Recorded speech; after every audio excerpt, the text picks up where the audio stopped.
The mandate has to be analyzed. The numerical mandate certainly is with the BJP, but the sense of the moral mandate is also with the opposition. The people have given birth to a very strong opposition in India. Opposition has the moral strength to raise the voice of all sections in the parliament. The first NDA meeting took place in parliament. Everybody was looking distressed. I think something has been taken away from them. And when you saw the first India Gadbandhan meeting, you saw everybody hugging each other. To become leader of opposition, our leader needed 54 MPs. And he has 99 MPs. To form the government, you needed 272, and you have 240. We accept the mandate. We are not saying that we are the government. We are saying that we are a strong opposition.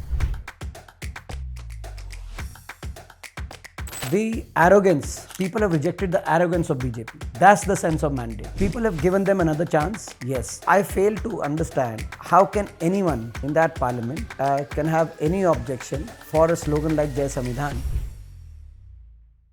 Hello and welcome to the Statesman Talk with me, Deepti Verma. Today we are being joined by Deepender Hooda, who's a five-time member of Parliament. He became one of the youngest MPs in 2005 and has had a winning streak since then, except for a setback in 2019.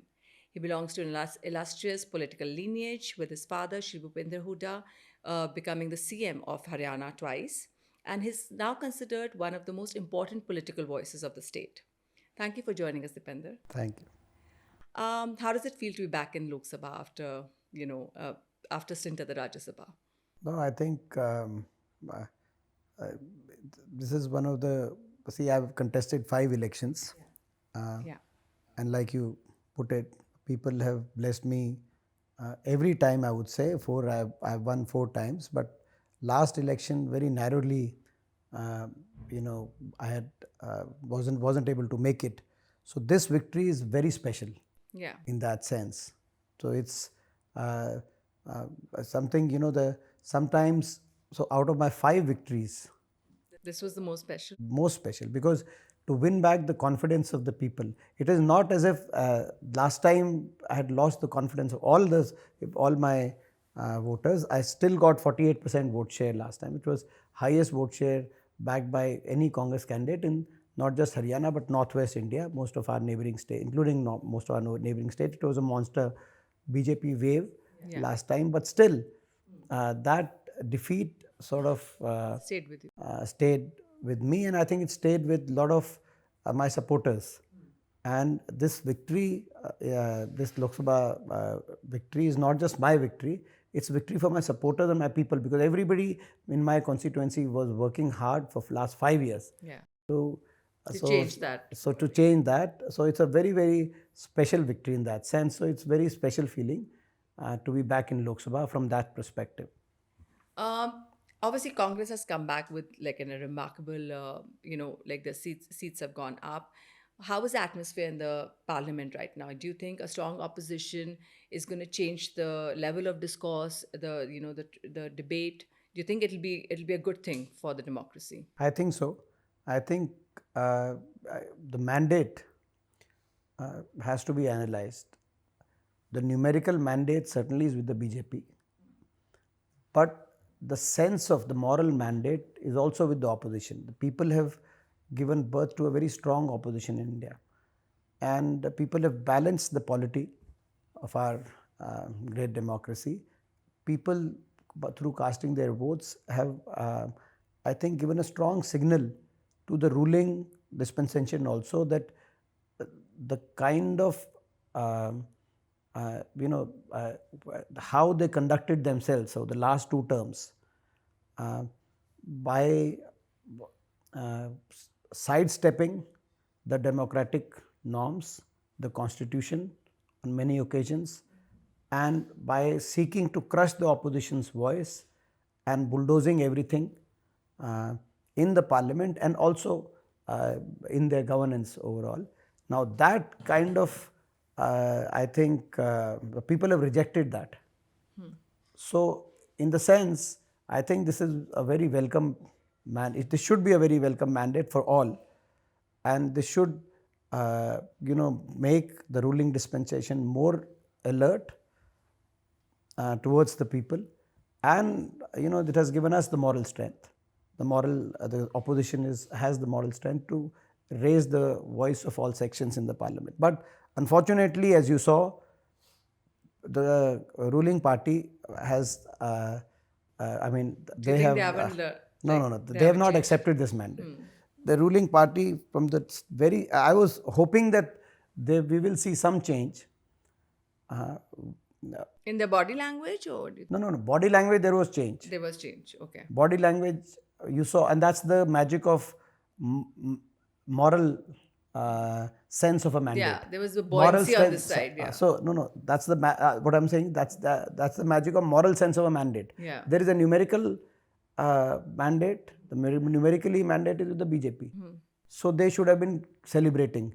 But the magic of moral strength of a mandate in democracy is, you saw as soon as the results came out, there were celebrations in the opposition's camp. The first NDA meeting took place in Parliament. Everybody was looking distressed. I think something has been taken away from them. And when you saw the first India Gathbandhan meeting and the first Congress Parliamentary Party meeting, you saw everybody hugging each other. But do you think 99 as a figure is enough to have that kind sorry? 99 as a figure is enough to have that kind of confidence? No. I see. That's what I mean by the sense of the mandate. The sense of the mandate lies with the opposition. People have. अब ये एक और बात आई. Prime Minister, like this 99 question was raised by the Prime Minister. That how is it not a good, like it's not a good number? No, he said that you have not gotten 99 or 100, but out of 543. To your question, but we accept the mandate. People have voted for us to give a strong opposition to our nation. My answer to your question and to our Prime Minister is that to become leader of opposition, our leader needed 54 MPs. Yeah. And he has 99 MPs. To form the government, you needed 272, and you have 240. So we accept the mandate. We are not saying that we are the government. We are saying that we are a strong opposition. And you're happy with that right now? No, that we are happy with whatever people's mandate is, and we have more numbers than needed to be the leader of opposition. And double the numbers. And you are falling short of the numbers to form the government on your own. You are formed a minority government. So I think the arrogance, people have rejected the arrogance of BJP. That's the sense of mandate. People have given them another chance, yes, but people have rejected the arrogance of BJP. And if the BJP fails to see that, with the BJP government, the centre fails to see that, I think going forward, you will see more setbacks for the BJP. You raised the question about the constitution with the speaker, and that clip became quite viral in the last few days. What was your point at that time? What was the point that you were trying to raise? See, if you see the whole sequence of events, Shashi Tharoor, a senior MP, towards the end of, after he took his oath, he raised the slogan of Jai Samvidhan. Yeah. And from the chair, there was a comment on that. That comment basically was in a direction that the chair was not fully, approving. Not a clear objection, but it was the chair was not fully approving of that slogan. Now, I fail to understand how can anyone in that parliament can have any objection for a slogan like Jai Samvidhan. That house and that parliament is being run by the principles laid down in our constitution. Yeah. In fact, that constitution itself was framed within those four walls of that particular, parliament parisar. That's where the constitution, the foundations of that constitution were laid, and that constitution, if is being held in that parliament, that should be welcome for everyone. Why should anyone have any slightest of objection to it? And that's why I felt that it was my responsibility. I felt that somebody should stand up and I should say that, should ask a question that what is wrong with it? What is wrong with it? And that's what I did. And then after that, the next comments that the chair went on to make were for the whole country to see. So whether it was the right thing or the wrong thing, I leave it to your viewers and the nation to judge, and I also leave it for the chair to judge. See, I have greatest respect. Yeah. This great institution of our parliament and the chair, our speaker of our house, I have greatest respect for that chair. And over 20, I've been in parliament for the last 20 years. And my conduct is for the nation to see and judge. I have never uttered a single unparliamentary word in the last 20 years. Not one my word uttered or said by me have been expunged from the record. That's my record. So I never stood up to mean any disrespect to anyone. To the chair. But that was a very important point for me to make. And that was a very important point to me for me to make for another reason, just not the reason that I said, which is the most profound reason, that hailing the constitution of our country should not trouble anyone. I don't know why it's troubling the BJP. Why, if anybody hails the constitution of our country? I think their main point was that considering the constitution was most suffocated during the time of the emergency, that you don't have a moral right to talk about it now. See, now emergency. Let me go back to emergency. Now emergency is a black chapter. No, emergency is a period that has happened in Indian history, Indian political history. Congress party, people of the country at that point of time rejected the Congress party. But let me also remind your viewers that within 3 years, that's the same Congress party Came back. in 1980, led by Srimati Indira Gandhi, not only came back with a resounding victory of winning over 300 MPs in the Lok Sabha, much more than they have now. The Congress party was voted back by the people within a period of 3 years. So who are we to question? Yes, that period of emergency saw a huge setback of the Congress party. People rejected the Congress party for that. That's the punishment that the people gave. But the people must have, in their own wisdom, Forgiven the party. On balance, people must have seen that it's better to bring the Congress party back. And they brought the Congress party brought back in 1980 by over 300 MPs. In 1984, over 450 MPs when Rajiv ji became the Prime Minister. So that's a chapter which is gone. In fact, you saw this whole thing about emergency, and when we were raising the slogan of Jai Samvidhan, they brought in emergency. I mean, why? You saw the first day where all the MPs were taking oath. Our Honorable Chair remembered the emergency after the oath taking was over and said that everybody should stand in silence for 2 minutes because a new government a new house has been reconstituted after the general elections. The Lok Sabha has been reconstituted, and this has given birth to a new government. And before the government proceeds, let's stand in silence for 2 minutes in honor of memory those, of that. In the memory of those all those who suffered during the emergency. Why emergency? On such a solemn occasion, why not, if you were to stand in silence for 2 minutes, why not stand in silence for 2 minutes for those who've sacrificed their lives on the borders for these 75 years, 1962 war, 65 war, 1971 war, 75 war, and continuously? Why not for our martyrs? Why not stand in silence for those who laid down their lives between 1857 and 1947? From Rani Lakshmibai to Shahid-e-Azam Bhagat Singh, from Lajpat Rai to Father of Nation Mahatma Gandhi. Let's remember those. But I think that day was an anniversary that's bringing in emergency is partisan. It's, bringing in your political agenda. I'm not saying that you remember, if you don't want to remember, there are two former prime ministers also have sacrificed their lives. I'm not saying that but remember those who have sacrificed their lives on the borders. I mean, try to, read the mandate and at least do not do politics on the first day itself and raise, The discourse. raise the discourse, and not everything can be partisan. And then the next day after the oath taking, you saw our honorable president's address.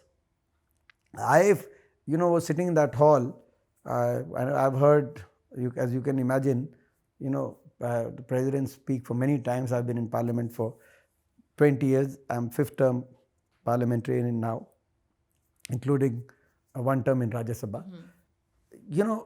This is the first time as she started, putting out that speech, which was prepared for her by, I'm sure, good advice from the government side, started putting out a speech. It just, which year are we living in? Yeah. First she said that emergency has been so bad. And I thought that perhaps some sections from Morarji's government time in 1977 have been cut and pasted here. It's 1977 we are living in, or 2024 we are living in. Emergency is so bad and such things have happened, and this and that. Okay. Then she said we have profound majority and people have re-elected us with such a. So I thought it's 2019, maybe some sections from 2019 have been put in her speech. And then she started, talking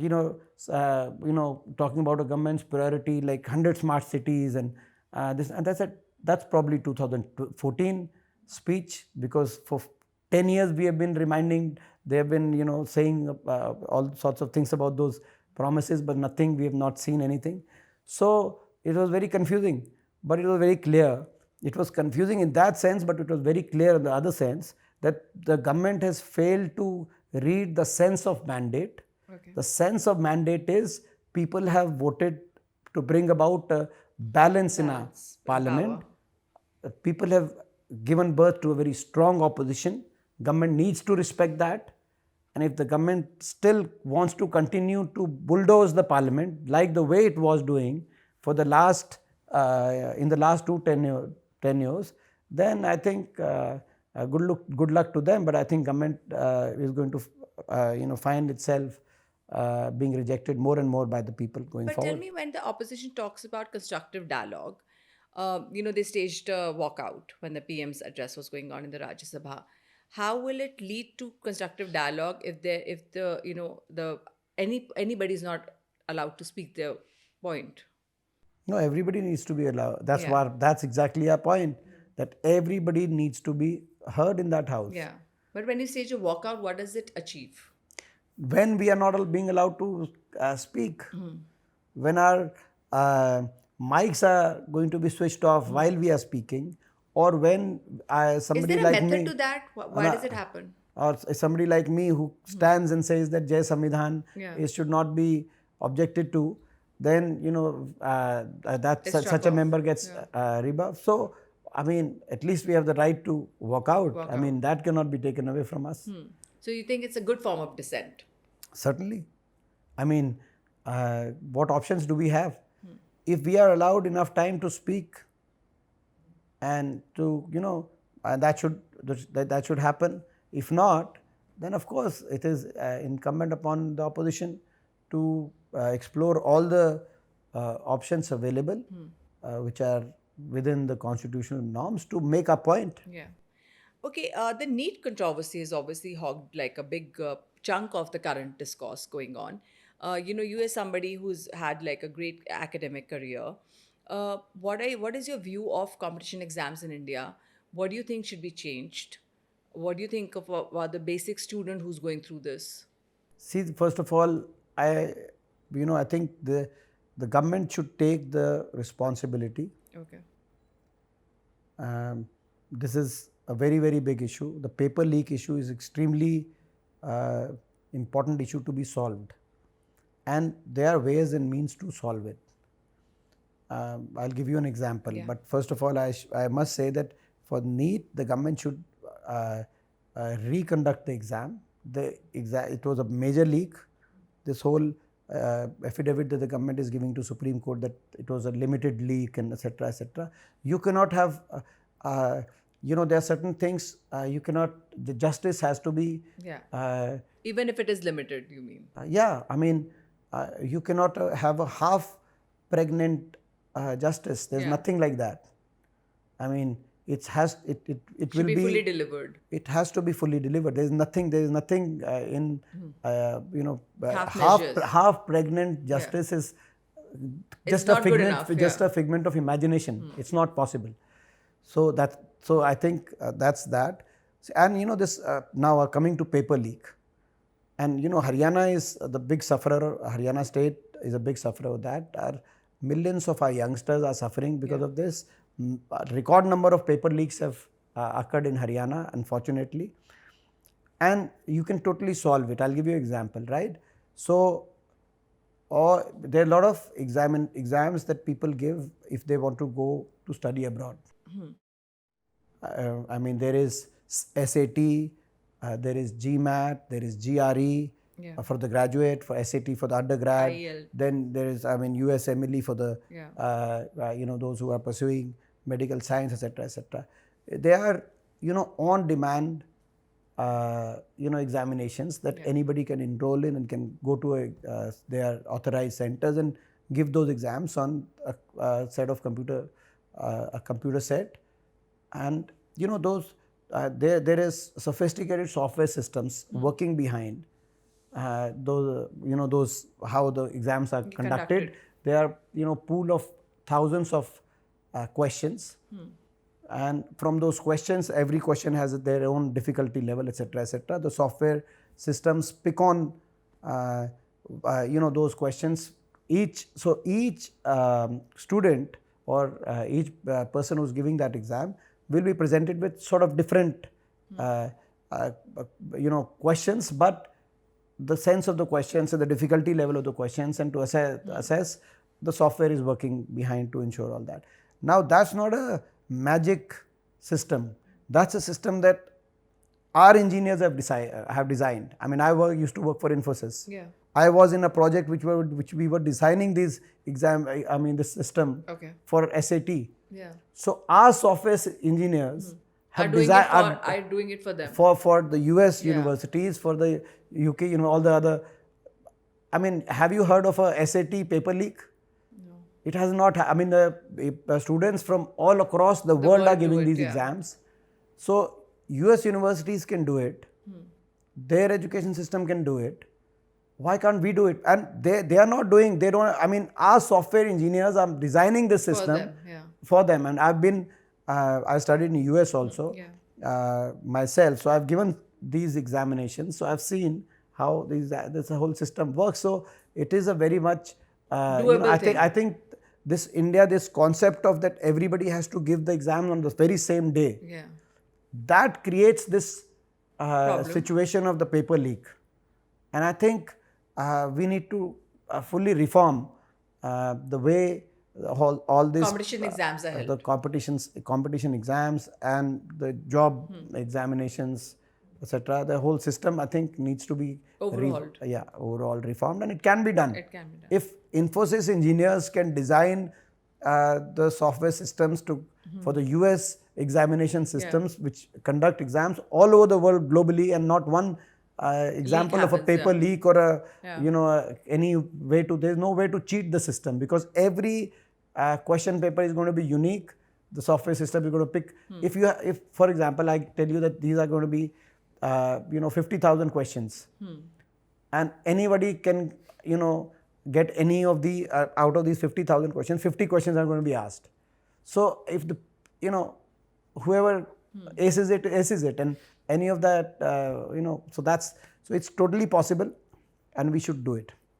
And the Agniveer scheme, what is your view of that? That's becoming a big contentious issue in the might be even for Haryana. What is your view on that? What is your take on that? Do you think it'll be an important issue? It's a wrong scheme. It's not a contentious scheme. I think it's completely wrong scheme, and it should be rolled back. I don't know. My question is. But so many countries across the world enroll younger kids in, it's like mandatory to become part of the forces. Why not in India? So you make it mandatory? Okay.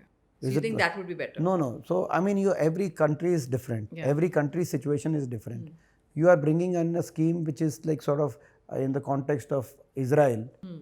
Why Israel has made it mandatory, because their unemployment is 0%. Nobody wants to go in for army.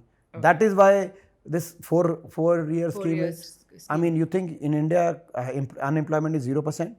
No. Number one. Number two, Israeli kids are not as patriotic as Indian kids.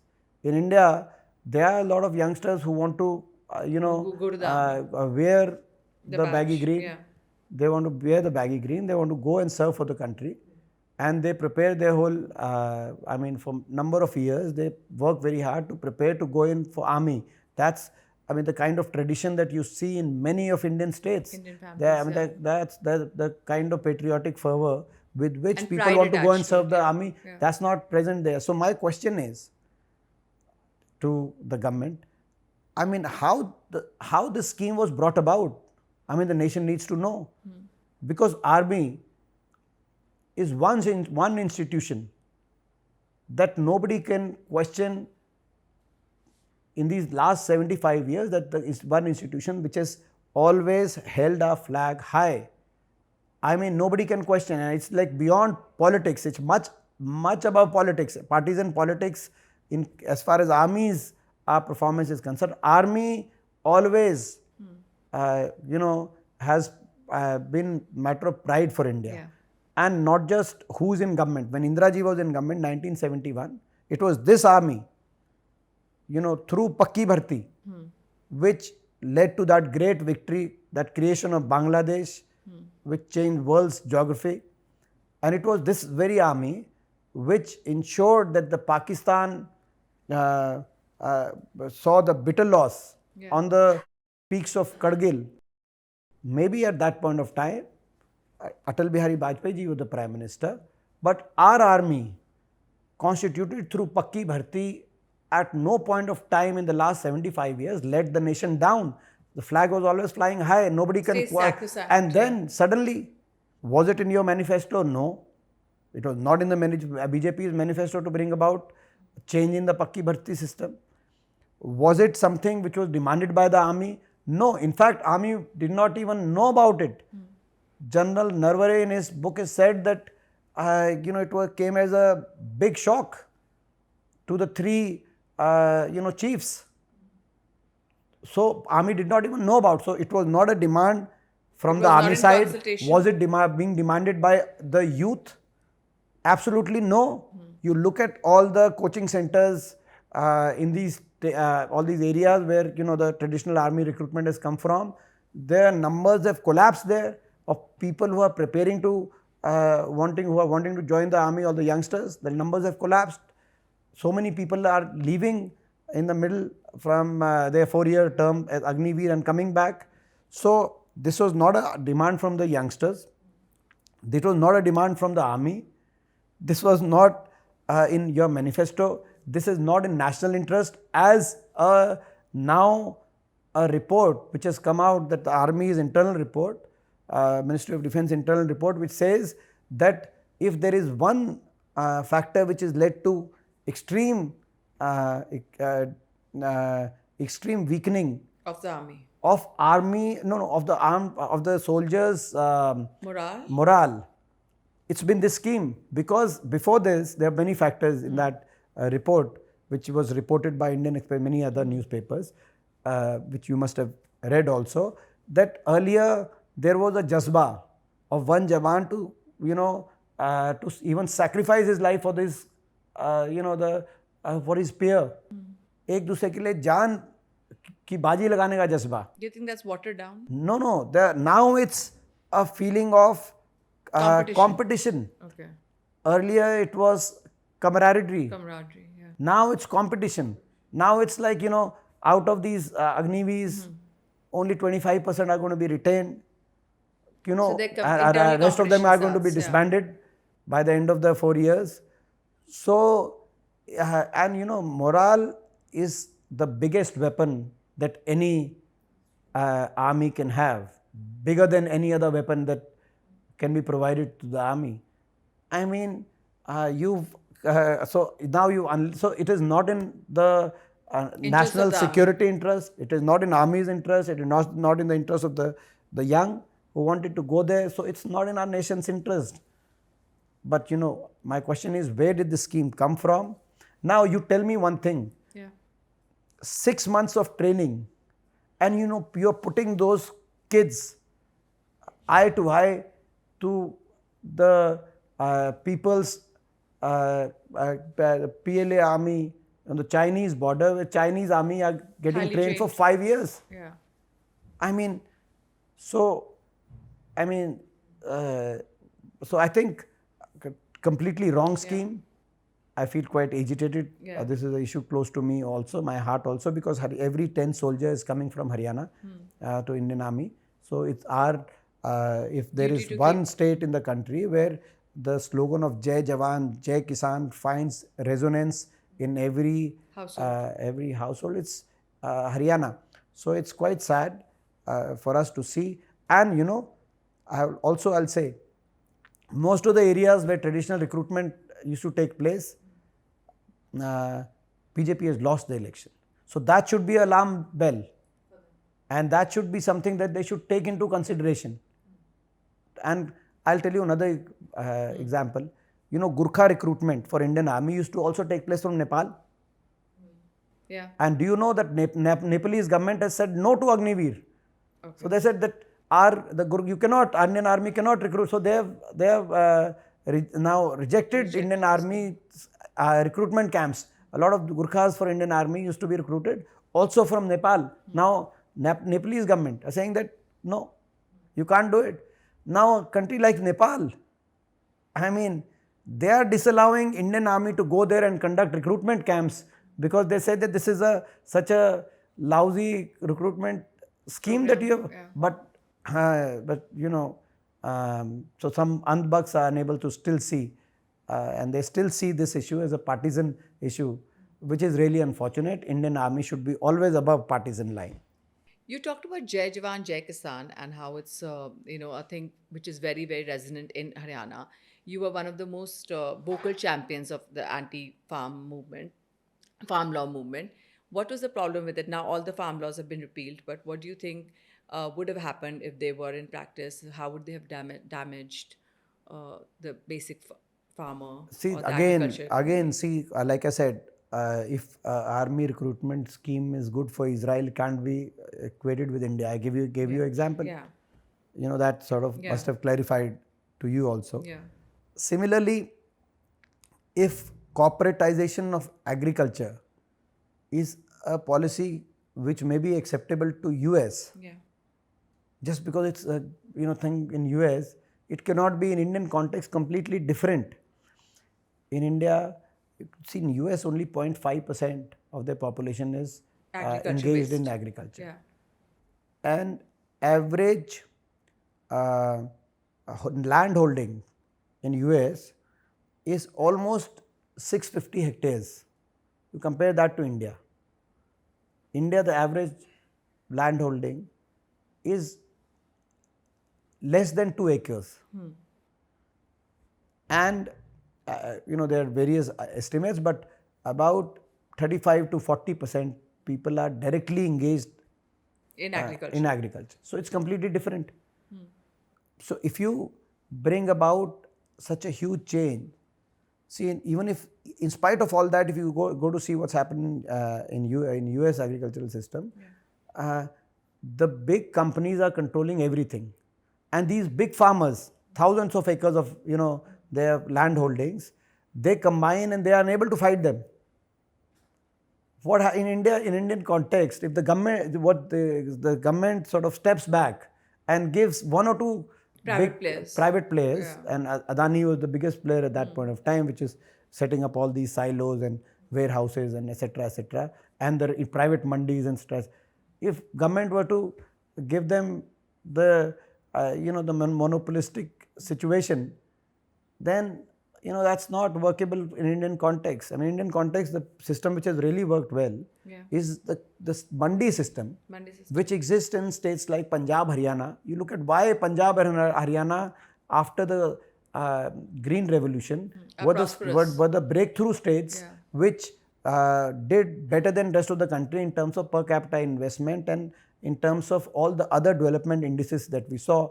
Punjab and Haryana raced ahead of the, because this mandi system worked well. Wherever, so that the mandi system, which is connected to the MSP regime and the PDS regime, is a unique system that which is, been developed over the last 75 years in the Indian context. This works for India. Yeah. You need to expand this. That was the biggest problem with the three farm laws, that it sort of wanted to disband this system which worked well in India.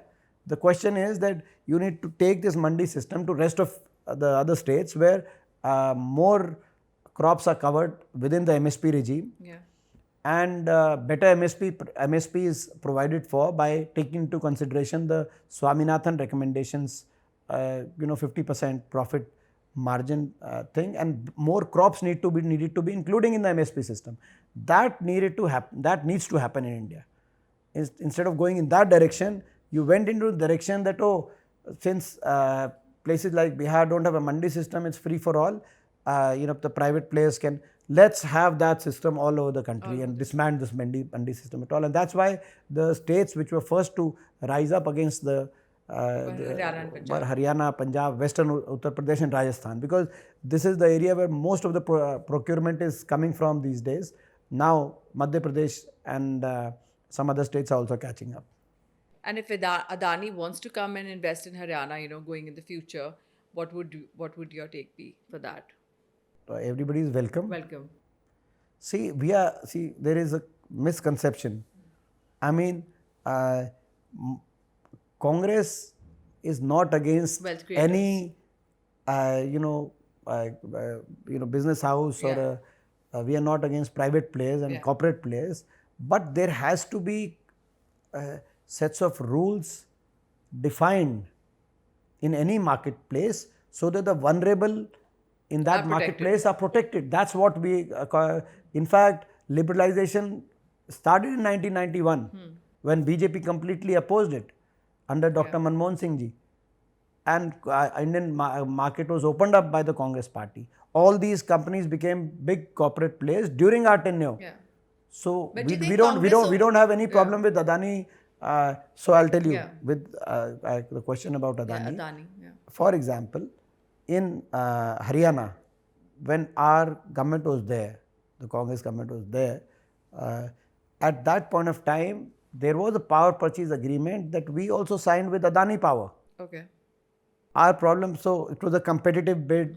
Whoever provided the power at the best competitive price, we signed the power purchase. Our problem is something else, that after in Haryana change of government took place, that PPA which was supposed to be, which should have been there for I think the 30-year PPA or 20 years, I may be wrong, I may be 20 or 30 years, at a certain price, was suddenly changed overnight, and the terms and policies were changed, and power was being purchased at much higher price. So so the question is, if you are Adani Power, how can your PPA that Haryana government has done a PPA, you cannot change. It's a leak, and it's a matter of investigation in the future. I'm sure, in future governments are going to look at it. You cannot be given free run, and nobody can be. And I think those are the questions, that you cannot have government supporting monopolies in the market in favor of one or two big business houses. We are all for competition. Competition, the consumer always wins in competition. Level playing field for all the corporate houses for any sector. And we are all for policies which allow for private companies but also protects the interest of the vulnerable in that particular market space. I'll give you another example. This whole thing about why we are against private people coming in the farm market space. Most welcome, be it the Adani group or anybody else, but they have to purchase purchase from the farmers in the mandis that the government controls at MSP or above. Yeah. So that's So what we have. protected. The Yes, I farmers mean, protected. it's a minimum support price. Support You have to understand, it's the minimum support price that the government is announcing. So let their government announce the MSP, which the government is announcing. Now let Adani or any other private player come in the markets, in the mandis, which we have already, which we in Haryana, which the Hooda government had already allowed, that let them, that they can come in the market, in the mandi, which government is, the mandi is going to be controlled by the government. So if somebody is going to procure it below the MSP, then that's not acceptable. So what problem they have with that? Their thing is, no, they don't want that mandi. They want to set up a private mandi where, it's not anybody can purchase at any price. And they are saying, no, private price may give more, fine. But might give less also. But if they give less, they are not going to give more if it's going to hurt their profit margin. But if a farmer gets less, his children are not going to be able to go to school, his daughters are not going to get married. So we have to protect in democracy.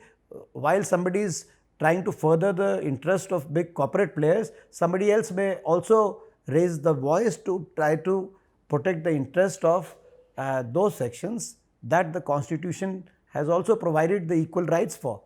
So do you think all these factors led to, the upset, like you won 5 out of 10 seats in Haryana? Do you think these were the factors that were playing an important role, or there were more? Now, first of all, so now you've come to Haryana after a long sort of talk on some of the national issues, so which I welcome. So Haryana, I think the mandate, through your audience, I want to thank the people of Haryana for wholeheartedly voting for the Congress party. Not only did we win 5 seats, Lok Sabha seats this time, but we also secured 47.6% vote share, which... was it expected? Were you expecting it? No, before I answer that, let me elaborate sort of do the whole victory lap. So that's the 47.6% vote share, which is the highest vote share amongst their 28 states in India.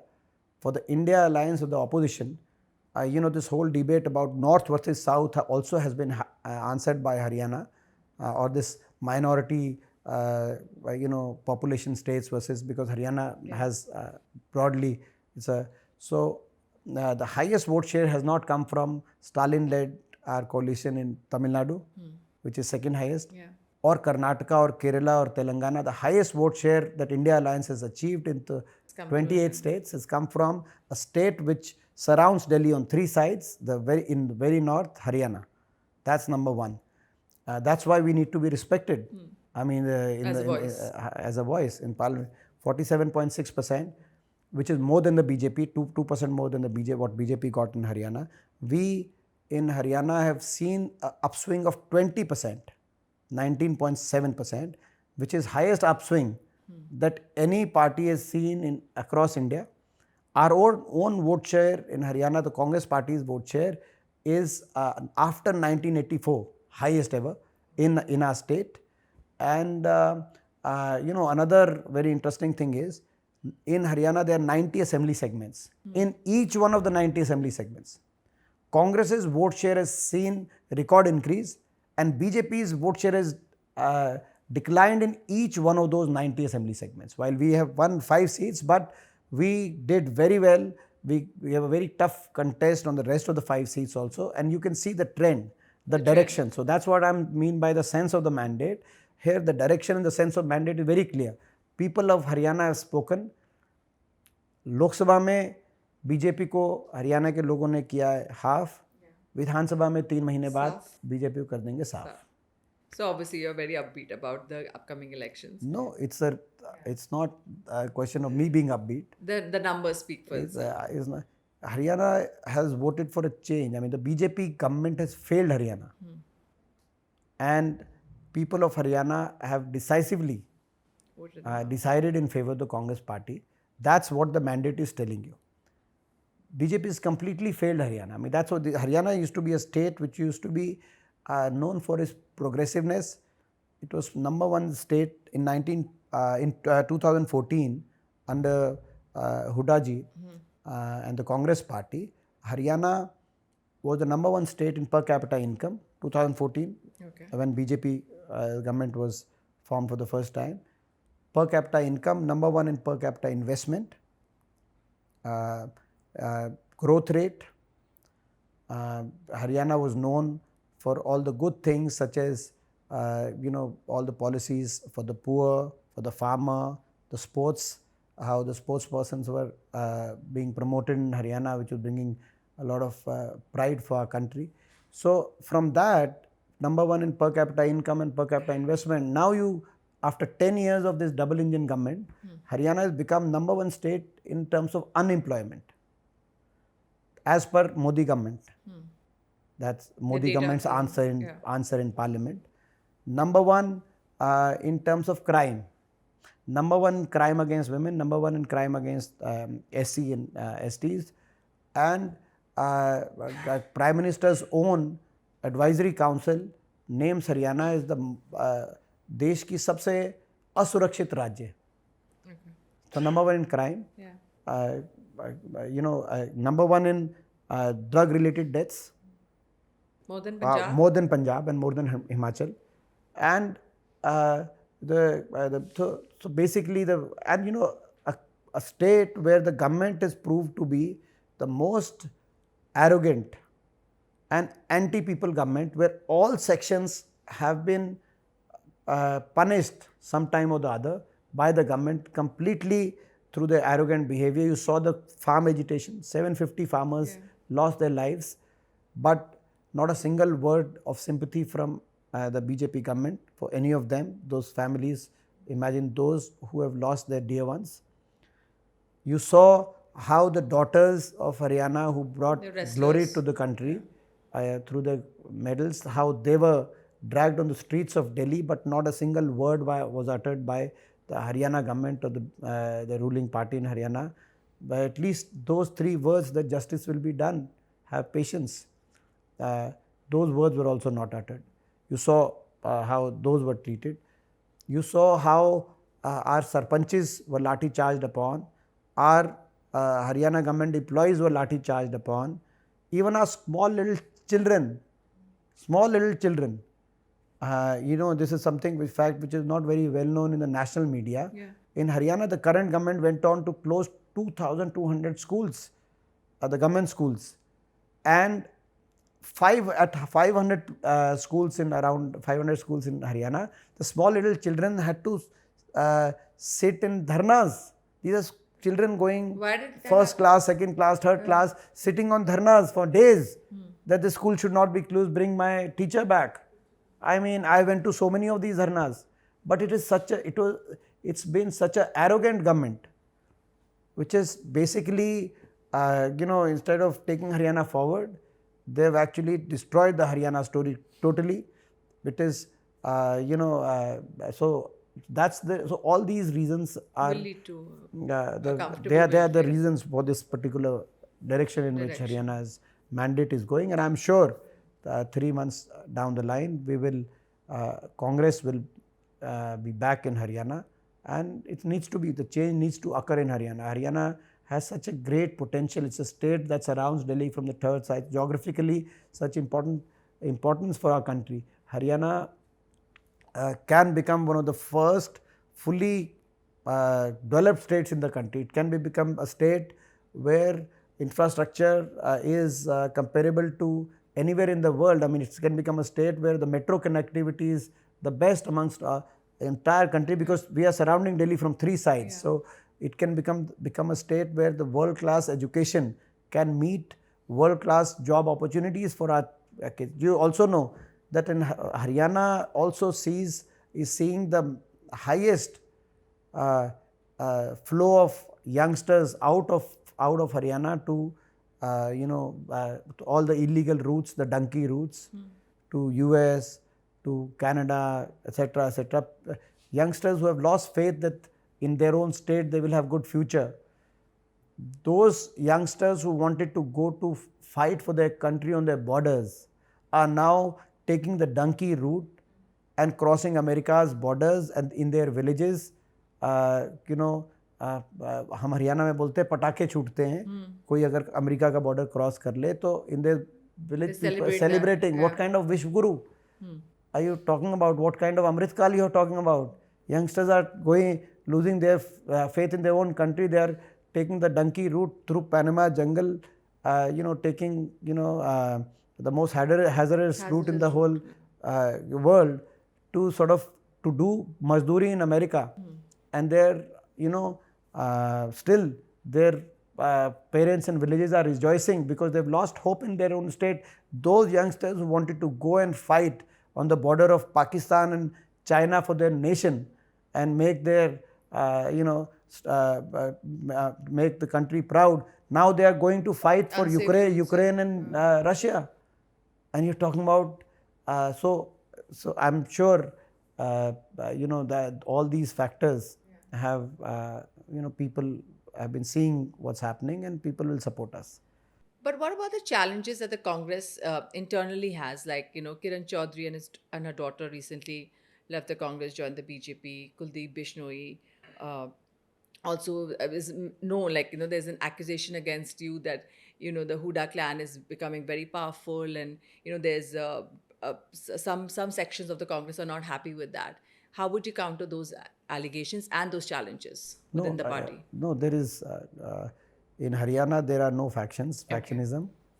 Congress is united, and absolutely there is only one faction, Rahul ji's faction, Kharge ji's faction, Priyanka ji's faction. Congress completely united in Haryana, and all across Haryana you will find a single echo coming to you, that this BJP government is going, and led by Hooda ji, and in the presidentship of Uday Bhan ji, Congress, and supported by all the Congress leaders and workers, Congress is coming. So these are just rumors. Coming back. No, I mean, if you have, I mean, these are, I mean, of course, the press people also have to do something. It's political gossip.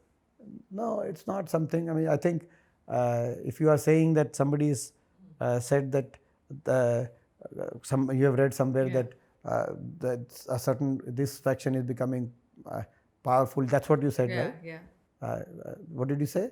That the Hooda faction is the most powerful right now. They're calling the shots. No, shots. actually, you must have misread it. Okay. Actually, if you go to Haryana, Congress is becoming powerful. Congress is becoming. That's the real story. What do you think of Rahul Gandhi as a leader? Like, do you have full faith in him? What is your relationship like? Is it of a colleague, of a friend? How do you view his graph? No, I think he's Rahul ji. I've seen as a leader, I've seen his journey last 20 years. I've had the privilege of, walking one step behind him in these 20 years as, 10 years of the UPA, then 10 years of being in opposition. I think he's, he's grown as one of the most important leaders who will provide great leadership to not just the Congress party, but also our country in the future.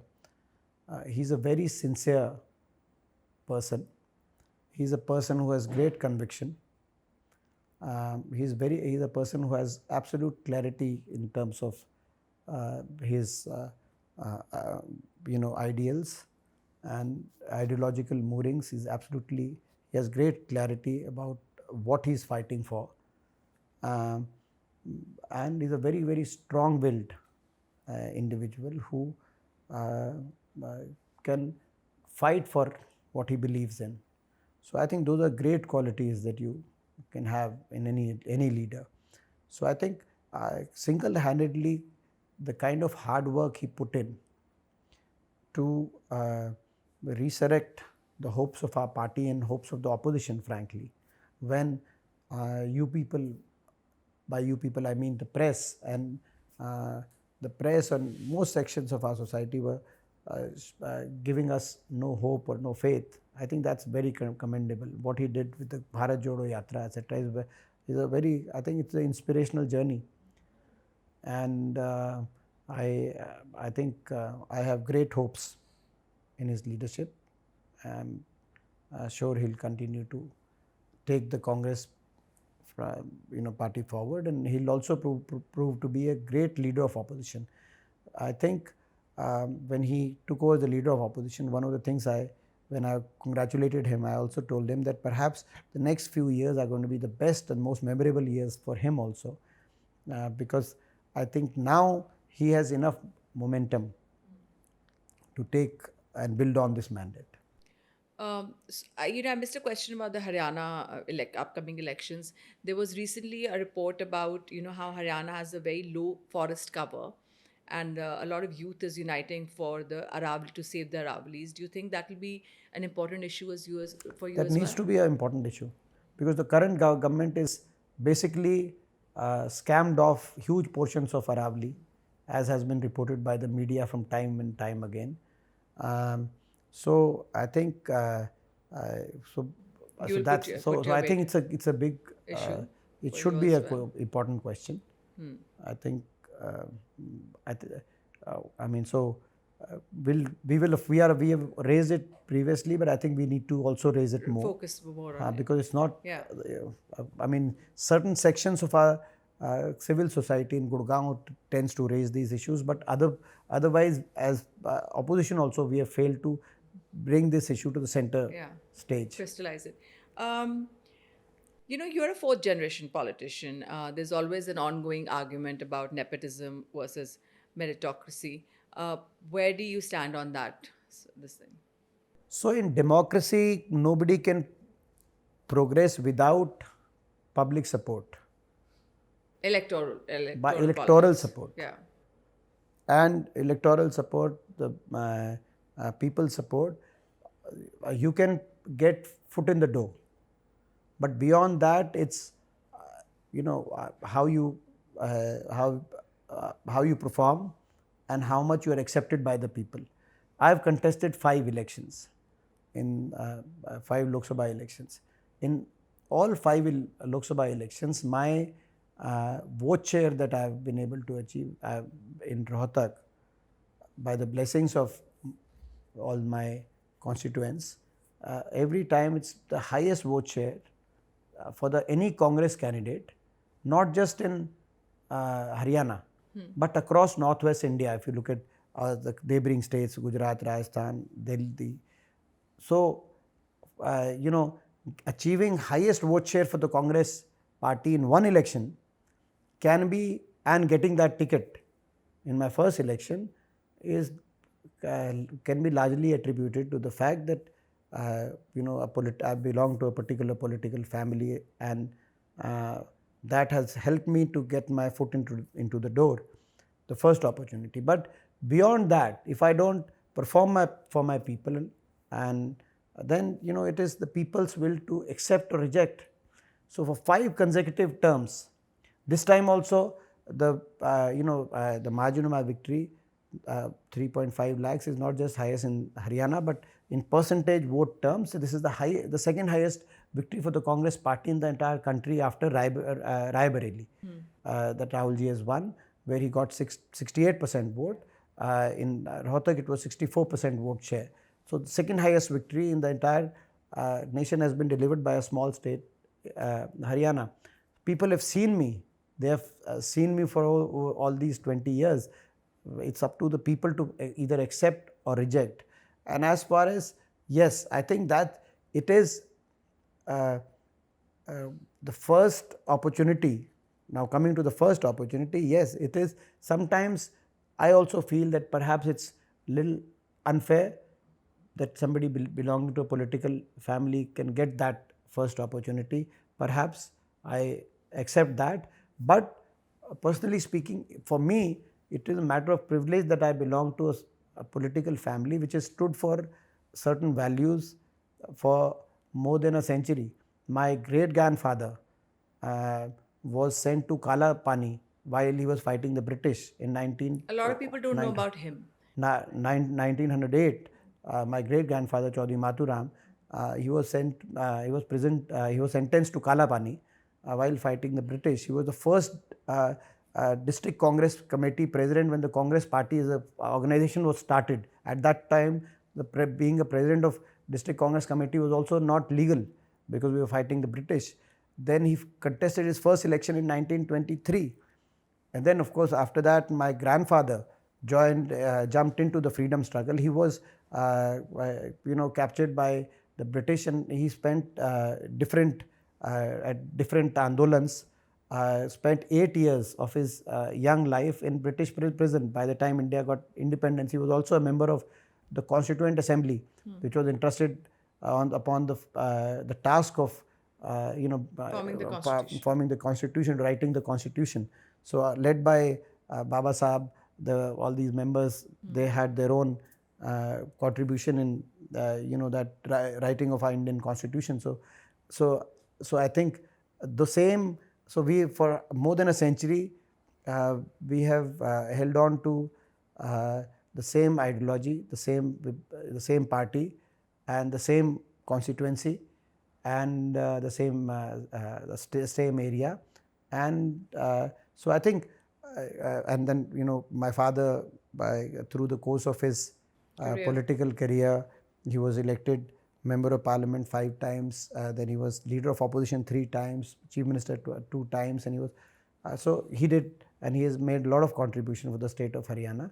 So I think there are a lot of sacrifices which also go along when you are in public life. Yeah. So all that led to me getting a chance to contest for the first time, which still I feel that it was a matter of privilege for me, but also perhaps it was unfair for anybody else who is not from a political party. But that was just a chance for the first time.